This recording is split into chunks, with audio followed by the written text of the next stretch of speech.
Up first, the Financial Services Commission, FSC, was in the hot seat today as the entity failed to provide adequate details about the multi-billion-dollar fraud at Stocks and Securities Limited, SSL. Now, the FSC, which has regulatory oversight for SSL, says it is constrained by confidentiality agreements and the complex nature of the investigation. FSC held a press conference today where they tried to assure investors that this level of fraud is not commonplace in the industry. Andrea Chisholm has our report.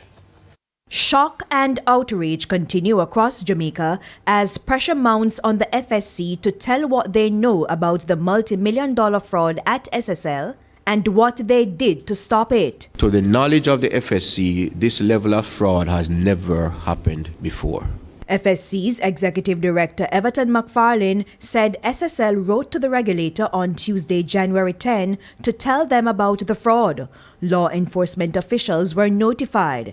It's too early to tell how much money was stolen from SSL and its impact.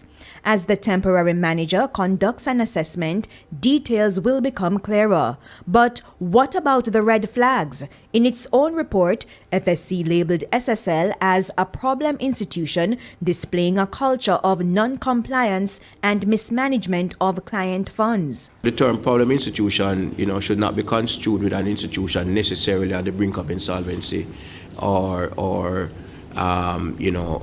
in dire financial straits. That may be the case, but so the term problem institution is reflects an overall assessment by us as to certain conditions that may exist and that require remedial action. There were no details on directives specifically issued to SSL, nor did the FSC say if those directives were followed.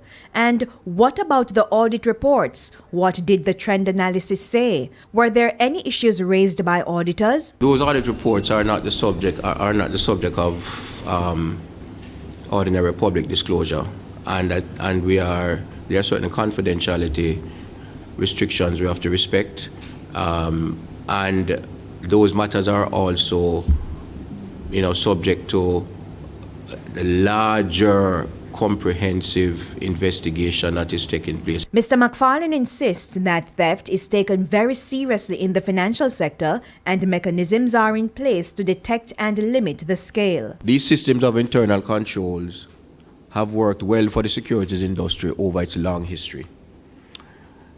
They have evolved over time with technology and with the evolution of the dealers' own businesses.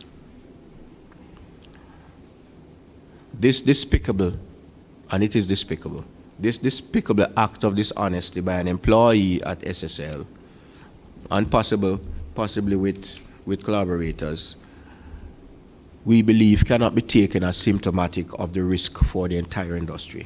It's left to be seen if that reassurance will resonate with investors who are worried about their money. The FSC says it's committed to a thorough investigation and will work to protect SSL customers.